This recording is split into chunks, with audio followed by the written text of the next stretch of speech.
अस्सलाम वालेकुम dear students of class 10th Balochistan board. Physics का पहला चैप्टर है सिंपल हार्मोनिक मोशन। इसका लास्ट न्यूमेरिकल आप लोग 7 न्यूमेरिकल प्रॉब्लम सॉल्व कर चुके हैं। इसका लास्ट टॉपिक है हमारे पास last numerical problem in a lake. कोई लेक है हमारे पास, water which travel 5 metre in 2.5 seconds. इसकी जो वेव का जो डिस्टेंस है हम वेवलेंथ कहते हैं, वेवलेंथ गिवन है और उसका टाइम गिवन है। If the wavelength of water waves is 3 metre, ये लेमडा 1 यूज़ करेंगे, इसके लिए lambda 2। Calculate the wave speed, यानी इस वाटर वेव्स की स्पीड कैलकुलेट करनी है। दूसरा टाइम पीरियड। अभी देखते हैं कि हमारे पास इसमें डेटा थोड़ी बहुत इसको थोड़ा चेंज करेंगे। इसमें 2 वेवलेंथ गिवन है, स्पीड सेम होगी, टाइम पीरियड की वैल्यू कैलकुलेट करेंगे। तो सबसे पहले गिवन डेटा में हमारे पास इसको हम लोगों ने वेवलेंथ लेमडा 1 का नाम देना है, 5 मीटर, ठीक। और इसका जो हमारे पास टाइम वो टेकन कर रहा है वो कितना है, 2.5 सेकेंड है। इसमें हम लोगों ने कैलकुलेट करना है, इसमें 2 डेटा बनाएंगे, ठीक है। इसमें हमारे पास ये जो डेटा 1 है, इसमें ये वैल्यू यूज़ करेंगे। तो इसमें क्या चीज़ मालूम करना है, स्पीड ऑफ वाटर वेव्स। इसी के अंदर हम लोगों ने इसकी स्पीड मालूम करनी है। यह हमारे पास डेटा 2 में क्या है, डेटा 2 में हम लोगों ने वेवलेंथ गिवन है, जो लेमडा 2 कहेंगे इसको, ये 3 मीटर है। इसी तरीके से इसके लिए हम लोग ये जो सेकंड वन है इसके लिए बी वाला पोर्शन यूज़ करेंगे।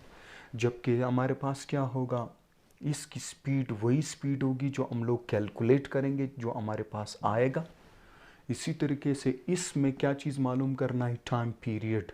इसको T1 का नाम दे दो, इसको T2 का नाम दे दो, और स्पीड दोनों के लिए जो रिज़ल्ट यहाँ पर आएगा वो यहाँ पर पुट करेंगे, ठीक है। तो आते हैं इसको सॉल्व करेंगे। इसमें 2 पोर्शन में मैंने डिवाइड करने की कोशिश की कि लेमडा 1 ये है और इसका टाइम ये है, और क्या चीज़ मालूम करना है, नंबर ए में स्पीड मालूम करना है। तो इसी तरीके से हमारे पास क्या होगा, इसने वेवलेंथ दिया हुआ है, इस वेवलेंथ को यूज़ करके हम लोगों ने क्या काम करना है, टाइम पीरियड की वैल्यू कैलकुलेट करने। अकॉर्डिंग टू दिस इसका टाइम पीरियड मालूम करेंगे। तो डेफिनेटली 3 मीटर है तो टाइम पीरियड पे कुछ असर पड़ेगा। तो सॉल्व करते हैं। सबसे पहले हमारे पास क्या होगा, पुट करते हैं कैलकुलेशन में, एज वी नो दैट ये टू फाइंड करना है हम लोगों ने। यहाँ पर हम लोगों ने टू फाइंड करना है T2 की वैल्यू, टू फाइंड करना है हम लोगों ने T2 की वैल्यू, ये चीज़। और ये वाली वैल्यू कंफ्यूज नहीं होना, जो रिजल्ट आएगा वो इसमें पुट करेंगे, ठीक। स्पीड उसका सेम रहेगा लेकिन टाइम पीरियड चेंज होगी क्योंकि वेवलेंथ चेंज हो रही है। कैलकुलेशन में एज वी नो दैट, तो पुट करते हैं as we know that V is equal to F lambda, ठीक। तो 1 है तो उसके 1 करेंगे, इसको भी 1 कर देंगे। तो यहाँ पर देखिए डेटा में हमारे पास कोई फ्रीक्वेंसी की बात नहीं की, तो आप लोग जानते हैं कि हमारे पास inverse of frequency is called time period. तो 1/T लिख लूँगा, अगर इस T1 का नाम दे दो कोई इशू नहीं, multiplied by lambda 1 as it is, ठीक। सो इसकी वैल्यू अगर हम लोग पुट करना चाहे, सिर्फ मैं देख लूँ ज़्यादा नीचे तो दिखाई दे रहे कैमरा में, यस। तो यहाँ पर हमारे पास क्या होगा, यानी इसकी वैल्यू हम लोग इस तरह लिखेंगे, इसकी वैल्यू कुछ यूँ लिखेंगे, अभी देखना है आपने। मैं लिखूँगा कि लेमडा 1 डिवाइडेड बाई T1, तो पुट करेंगे इसकी वैल्यू। लेमडा 1 की वैल्यू आप जानते हैं 5 है, और T1 की वैल्यू आप जानते हैं 2.5। 2.5 1 ऑफ 2.5, 2.5 2 ज़ा 5। तो इसका जो स्पीड आएगा इस वेव की वो कितनी आएगी, 2 मीटर पर सेकेंड। इस वेव की स्पीड कितनी होगी, 2 मीटर पर सेकेंड की। दोबारा रिपीट करता हूँ, अम्मा मैंने इस डेटा को डिवाइड कर लिया है। तो डेटा 1 के लिए, ए के लिए मैंने ये वाली वैल्यू पुट कर ली, और बी के लिए मैंने ये वाली वैल्यू पुट कर ली, ठीक है, टाइम पीरियड के लिए। तो यहाँ पर लेमडा उसी तरीके से कैलकुलेशन में as we know that, calculation में as we know that formula वो स्टैंडर्ड फार्मूला लिखूंगा, V is equal to F lambda. तो 2 है, इसको 2 कर दूंगा, ठीक है। तो हमारे पास वही काम है क्योंकि t की वैल्यू कैलकुलेट करने तो आप जानते हैं v is equal to 1/t2 कर दूंगा इस, क्योंकि यहाँ पर देयर फोर हम लोग जानते हैं t is equal to 1/f, अगर 2 है तो इसको 2 करेंगे। सही, तो आते हैं यहाँ पर और लैम्डा 2 को एज इट इज़, तो v इज़ इक्वल टू 1/, ये 1 को छोड़ देंगे, इसके साथ मल्टीप्लाई होगा, तो मैं इसको इस तरह भी लिख सकता हूँ लैम्डा 2 डिवाइडेड बाई t2। मुझे क्या चाहिए, t2 की वैल्यू चाहिए। स्पीड वही स्पीड है जिसके मैंने कहा था, ये t2 यहाँ पर डिवाइड हो रहा है, यहाँ पर मल्टीप्लाई हो जाएगा, so t2 is equal to lambda 2 divided by v।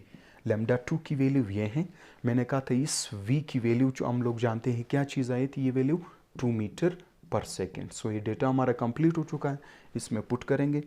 Lambda 2 की वैल्यू क्या है 3, डिवाइड करेंगे 2 पे, तो हमारे पास t2 की वैल्यू आ जाएगी 1.3 को डिवाइड करेंगे 2 पे, आपके पास कैलकुलेटर मौजूद होगा, 2 1 ज़ा 2 लिखेंगे तो 1 रह जाएगा पॉइंट, तो यहाँ पर एक 0 लगा देंगे, 2 5 ज़ा 10, तो ये हमारे पास क्या चीज़ आएगा 1.5 आ जाएगा, 1.5 सेकेंड। सो हमारे पास ये दो डेटा गिवन थे।